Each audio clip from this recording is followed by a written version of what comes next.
que la salud se está proponiendo para que sea de todos, entonces la gente se queja, la oposición se queja.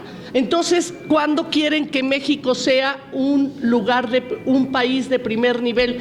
Tengo el honor y el gusto de haber viajado por muchas partes y yo veo, por ejemplo, en Irlanda, que sufrió tanto, que fue un país que sufrió tanto, que sufrió hambruna, que sufrió pobreza, que ahora Milei dice de Irlanda, pero es que Irlanda surgió por otras cuestiones de la pobreza. Entonces, yo de verdad que veo a México un país de primer nivel. No es, ¿cómo se dice, mi hermanita chula? ¿Cómo se dice cuando es de primer nivel, de segundo nivel? ¿Así se dice? Eso, perdón, era la palabra. Para mí México no es un país tercermundista, ya no, y sobre todo por la cultura y sobre todo porque ya cambió la visión de México. México ya no volverá a ser de tercer nivel, tercermundista. Para mí México ahorita es un lugar de primer nivel. Muchas gracias, soy Ana Jali y amo a México. Gracias. Bueno, y al presidente y a Beatriz. En verdad somos afortunados, sobre todo por el humanismo, Roberto, porque aquí es como una educación, que los valores humanos estaban como escondidos. Tú hablabas de ética y te volteaban a ver qué es eso. O sea, había palabras que ya estaban olvidadas, ¿cierto o no? ¿Sí? Y ya regresaron al argot, el humanismo, el amor, la cordialidad, todo es como, ahora sí que eso sí permea. Fíjate, lo que no permea es la lana, esa no permea. De arriba para abajo esa no permea, pero los valores, eso sí permean, ¿verdad? De abajo para arriba y de arriba para abajo. Bueno, muchas gracias. Gracias. Gracias, Anita Jali. Gracias. Bueno, lo principal, entre otras cosas, es que en efecto hizo una reflexión sobre el dinero. Somos un país riquísimo en manos de 300 familias. Y tienen una cabeza casi esas 300 familias. O sea, hay 30 personas muy ricas en este país que tienen cantidades insospechables en miles de millones de dólares. A lo mejor bien ganados, yo digo a lo mejor bien ganados porque no me consta. Sin embargo, pues casi todos ellos se fueron haciendo al amparo del poder. Esa es la realidad, ¿no? Si le rascamos a cualquiera de ellos, fue hecho al amparo del poder porque eran amigos del presidente. Sin embargo, del presidente en turno que les tocó, así pudiéramos analizar a los de Televisa, que fueron gentes de Miguel Alemán. Miguel Alemán sigue siendo dueño de concesiones, de Televisa, socio, etcétera, etcétera. Sin embargo, falta mucho por hacer en la materia para que todo mundo tenga bienestar. Esa es la realidad. Y obviamente en un país en donde tenemos, como ya dijimos, 35 millones de personas de los pueblos originarios y 35 millones de ellos en los Estados Unidos, esto es impresionante. Estamos hablando de 70 millones. Hablamos de que por lo menos somos 200 millones, hay 100 millones, 103 millones creo, en el padrón electoral del INE ahorita, ¿sí? Obviamente quiero decirles que hay mucho todavía por dilucidar de cómo vamos a hacer con todo esto, pero afortunadamente el país, ser un país del primer mundo, no somos Dinamarca, no somos Suecia, pero tenemos mucha riqueza y muchos países del extranjero quieren venir a invertir. Por eso siempre ha habido un choque donde impiden, por ejemplo, las gentes, el establishment de Estados Unidos, piensan que nosotros somos parte de su imperio y no quieren que vengan a invertir los chinos, ni los árabes, ni nadie que se parezca. ¿Se acuerdan lo que pasó con el tren México-Querétaro, que iban a invertir los chinos? Pues se fue a la basura porque las empresas de transportes de Estados Unidos que iban a vender camiones no quisieron de ninguna manera. Ramón, mi querido Constantino, por favor, regálenos tantito silencio, si son tan amables, para dar continuidad.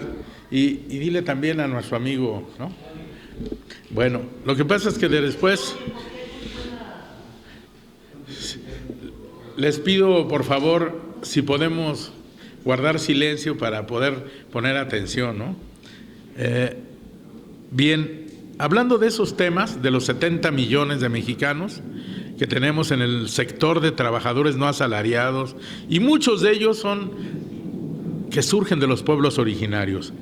Hoy le voy a dar el uso a la palabra a Víctor Alcántara, quien trabaja con cientos de personas de ellas que vienen del estado de Guerrero, que vienen de los pueblos originarios, ¿sí?, de las montañas de Guerrero, y que trabajan en los puestos de hamburguesas que ellos tienen en toda la ciudad y en toda la metrópoli. Al decir la ciudad ya abarcamos Tecámac, Ecatepec, Naucalpan y sobre todo Azcapotzalco. Te paso el uso, te doy el uso de la palabra, hermano. Compañeros, buenas tardes. Uno de los temas que tocaba el compañero y mi querido hermano Roberto Villaseñor es la educación. Pero aquí el dilema es a quién educamos primero. Yo quiero pensar que a los niños y a los jóvenes, pero también a los viejos. Hoy quienes dirigen este país, la clase política, salvo honrosas excepciones, la gran mayoría están cortados por la misma tijera. Se conocen sus secretos. La mayoría navegan en aguas putrefactas y se ayudan unos a otros. Esa es la triste realidad de la clase política de este país. Estoy de acuerdo con Roberto que hay que ir generando las condiciones para un programa de educación. Y creo que lo que aquí se dice es respetable, no aceptable, porque quienes hemos recorrido el país, desde Yucatán hasta el norte del país, en las zonas miserables que hay en este país, en donde hay niños que no conocen la carne, que no conocen la leche, y que esto tiene un efecto en su crecimiento físico e intelectual, comparados con los niños de las grandes urbes. Entonces, coincido con Antonio al decir que México vive una crisis. Claro que la vive. Hay zonas en el país que se han abandonado completamente porque hay un crimen organizado, que es el que impone las condiciones de convivencia en esas zonas. Y eso lo sabemos la mayoría de los que hemos recorrido el país. Se mencionó aquí a un hombre, para mí fue mi maestro, y yo hoy veo aquí a José Sánchez, sobrino de ese gran maestro, un hombre adelantado a sus tiempos, el líder más importante de esta ciudad y tal vez del país, en cuestión de los trabajadores sin salario patronal, y me refiero al maestro Fernando Sánchez Ramírez. Un hombre adelantadísimo a sus tiempos, un hombre que siempre vio por los intereses de este gremio, un hombre que se negaba a que este gremio siguiera siendo la carne de cañón, un hombre que se negaba a que este sector siguiera siendo la escenografía política de los partidos políticos, que siguieran siendo los matraqueros de los partidos políticos, los aplaudidores de los partidos políticos. Y ese maestro tenía la intención de que el artículo 123 apareciera ahí, el inciso C, y que le diera obligaciones y derechos, ahí estuvieran tutelados los más de 35 millones que hay en este país. Lamentablemente el maestro se fue, y lamentablemente los zapatos de ese hombre son muy grandes para los actuales dirigentes jóvenes y viejos. Ahí quedó una tarea pendiente, José Sánchez, y vale la pena retomarlo, y vale la pena, Arturo, retomar este tema de los no asalariados. También todos los dirigentes del comercio en la vía pública, vale la pena retomar ese asunto. Ya nos hicimos viejos, antes estábamos guapetones, ahora ya pasamos de moda, pero hemos adquirido sabiduría en el tiempo. Y entonces, tocando el tema de educación y de los niños, yo me acuerdo hace años, había un personaje que era el que comía 3 veces al día o hasta 4 veces al día. era el osito panda que estaba ahí en Chapultepec.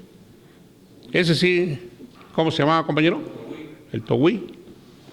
Y es increíble que hoy, nuestro gobierno, hoy y los pasados, digan que somos una potencia a nivel mundial, cuando vemos en muchos cruceros niños pidiendo limosna, cuando vamos a muchos poblados y los niños no tienen para comer, no hay escuelas, los niños van descalzos a las escuelas, no hay pizarrones, que no nos vendan la idea de que México está cambiando. Está cambiando en las grandes urbes tal vez, pero allá en las rancherías, allá en los lugares más apartados de nuestro país, la vida no ha cambiado para esos niños. No ha cambiado, ¿eh?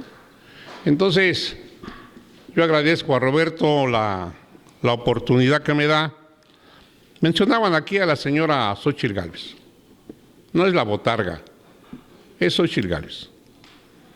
Sí, es un personaje que lo inventó Andrés Manuel López Obrador. Sí. La inventaron por ahí, digo, si no, ojalá y qué bueno que no la inventó Walt Disney. Si no hubiera sido el éxito de los niños, eso sería gravísimo. Y la señora, bueno, pues está en la lucha por el poder, pero representa al pasado. Representa al PRI, al PAN y al PRD, los partidos que destrozaron este país. Y nos podríamos poner a platicar y nunca vamos a acabar con la historia de esos partidos. Partidos tenebrosos, corruptos, asesinos. Y hoy aparecen muchos personajes en primera plana. Maliofalo Beltrones, Ricardo Anaya, tienen cuentas pendientes con la ley. En el caso de Maliofalo Beltrones, que a su esposa le detectaron millones de pesos por aquí y por allá. Roberto Madrazo, ese que cometió el fraude en la carrera internacional allá en Europa y que le detectaron $500 millones en un banco de Alemania. Y no pararía yo de acabar contando tantas cosas de esos personajes. Pero en el caso del actual gobierno, yo vengo de Azcapotzalco, nos tocó gobernar con Morena, con Vidal Llerenas, un gobierno corrupto, el de Vidal Llerenas, amigo de Mario Delgado.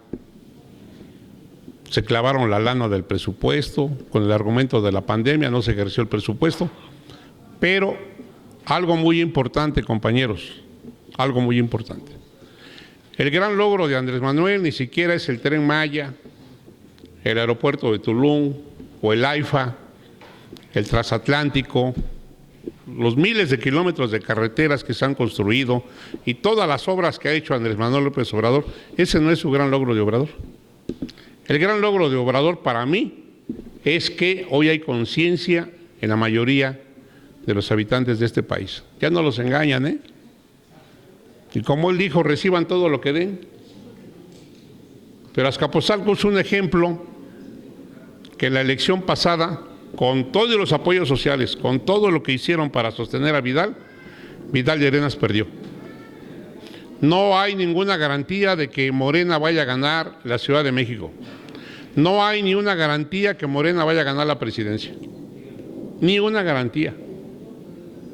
Si la gente toma conciencia de lo que realmente está pasando en el país, el proceso electoral de este año está difícil para todos. Para todos está difícil.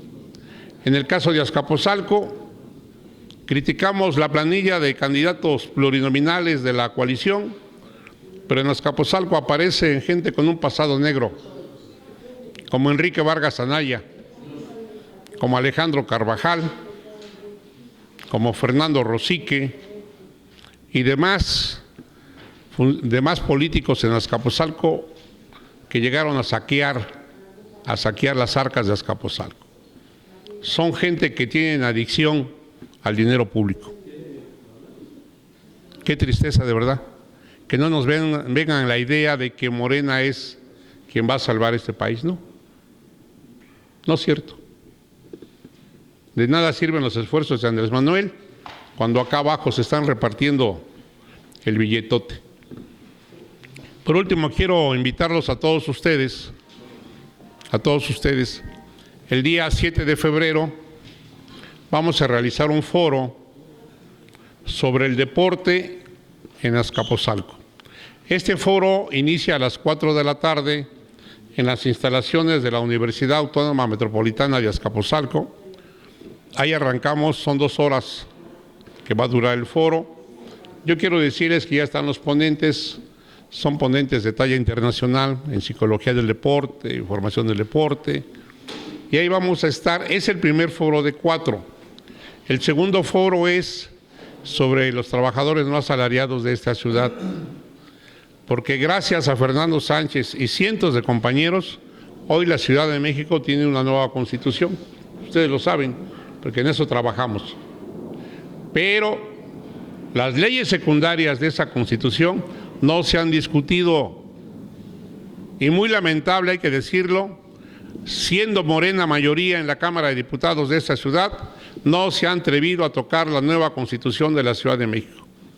Entonces yo quiero invitarte, José Sánchez, compañero, quiero invitarlos a que le entremos al tema y a la discusión de las leyes secundarias.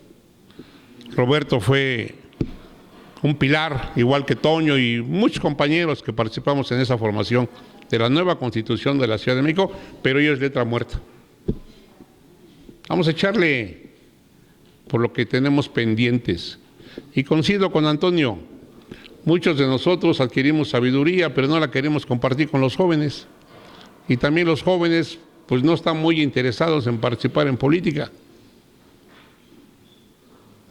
Entonces, sabiduría no compartida pues no sirve. Es como el millonario que tiene mucho dinero pero no se lo gasta. Pues ¿de qué sirve tener tanto dinero? Yo les doy las gracias por ponerme atención. Mi nombre es Víctor Alcántara.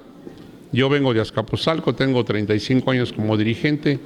Y pues, ¿qué hemos vivido, José, en todos estos años, ¿no? Ahí hay más de 30 millones que tienen la esperanza de alcanzar un marco jurídico que nos dé garantías y que nos dé seguridad en nuestro trabajo. ¿Por qué? Porque, ¿se acuerdan ustedes de Miguel Ángel Mancera, el famoso programa Rastrillo? ¿No? Llegaban y limpiaban las zonas, desaparecían zonas enteras de trabajo, ¿sí? Y defendíamos la causa, pero hoy hemos caído los dirigentes en una indiferencia. Le están pegando a Gustavo Amadero, le están pegando a Azcapotzalco, le están pegando a Venustiano Carranza, pues hay que se las arreglen como puedan. Y eso no puede ser. Fernando Sánchez no era así, ¿eh? Fernando, ese, a la hora que fuera, allí íbamos a defender al gremio. Y yo los invito a eso, José. Me da mucho gusto verte. Y también a ti, compañero. Muchísimas gracias. Muchas gracias a todos ustedes. Muchas gracias, mi querido hermano. Y bueno, quiero señalar algo muy importante en el tema. Aquí no estamos diciendo que sea un día de campo, ni que... porque finalmente eso hace que se genere corrupción cuando se piensa que no hay nada que hacer, que todo ya está hecho y que puedes gobernar con la mano en la cintura. Tienes que comprometerte a las causas sociales. Nosotros hemos sido luchadores de causas sociales siempre, y ahorita mencionó la Constitución. La verdad, nos costó muchísimo trabajo, ¿sí? Nos desvelamos no menos de 5 años trabajando con Porfirio Muñoz Ledo, con la secretaria de Gobierno, Patricia Mercado. Sí, con ellos estuvimos 5 años hasta que se aprobó la Constitución. La verdad, no querían meter por nada del mundo, y quiero decirte, mi querido hermano, que en aquel entonces pues gobernaba Mancera, y obviamente en su momento nos dimos cuenta y era por el PRD. Pues quiero decirles que los únicos que no apoyaron esta causa fueron los del PRD. Nos peleamos ahí con uno de los diputados constituyentes, ¿sí? Hagan de cuenta que varios dirigentes del PRD apoyaban la causa y salió Jesús, ¿cómo se llama? El de Aguascalientes, Jesús Ortega, a decir que a él no lo molestaran, que él ya había tomado la decisión y que no iba a apoyar ninguna causa de esas.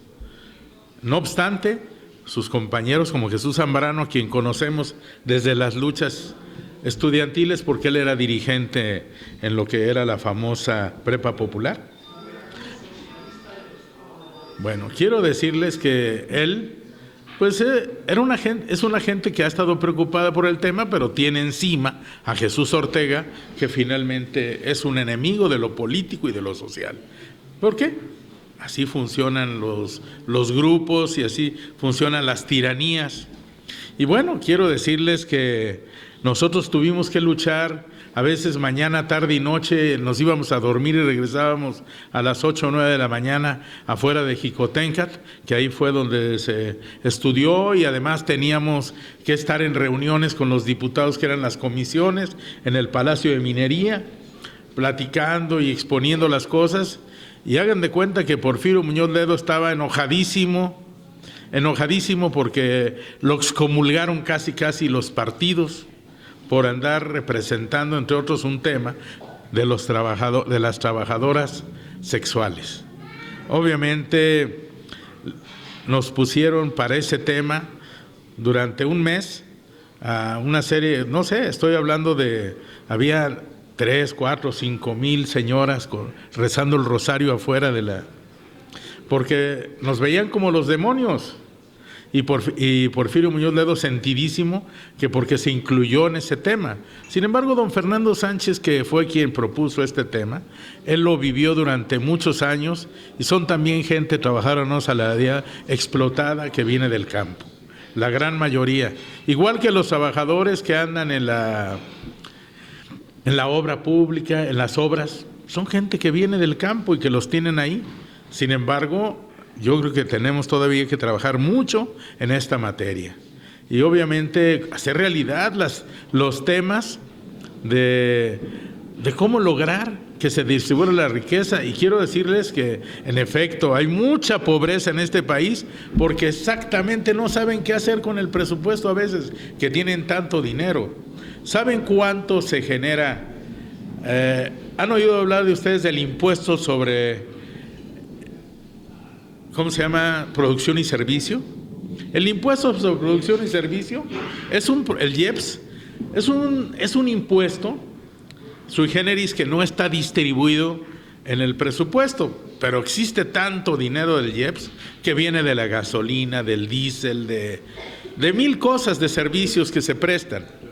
Y obviamente quiero decirles que de repente yo estoy seguro que el secretario de Hacienda le llaman que lo meten a la licuadora. ¿Qué significa? Que lo mezclan con todas las necesidades que van teniendo, y que si a alguien se le antoja ponerle 600,000 millones de pesos a esto, al otro, a aquello, ¿sí?, para construirle unas universidades, para construir unos salones adicionales, o construir una plaza de toros o cualquier cosa, de ahí se vienen. Pero hay enormes cantidades de esos impuestos, y ese impuesto debería dedicarse a los trabajadores no asalariados. Yo creo que ese es un tema específico. Hay dos temas en los cuales estamos fallando: en educación y prácticamente en justicia social. ¿Por qué? Porque es algo de justicia social elemental. Y quiero decirles algo rápido. Hace rato decían que hay mucha gente, muchos niños que no van a la primaria. En efecto, yo he tenido en estos últimos años la oportunidad de ir a las montañas de Guerrero. Y en las montañas de Guerrero, de arriba de Tlapa, les gusta 50 poblados menores de 5,000, 3,000, 10,000, 15,000 hasta Santa María Moltepec, que son casi 3,800 metros de altura. Respiras hielo casi en esos lugares, pero viven mexicanos en esos lugares. Y no hay carreteras. Hace 50 años se hizo una carretera y no la han pavimentado. El 90% de los jóvenes de estas comunidades hablan. Quiero recordarles que ahí hay afromexicanos, ¿sí?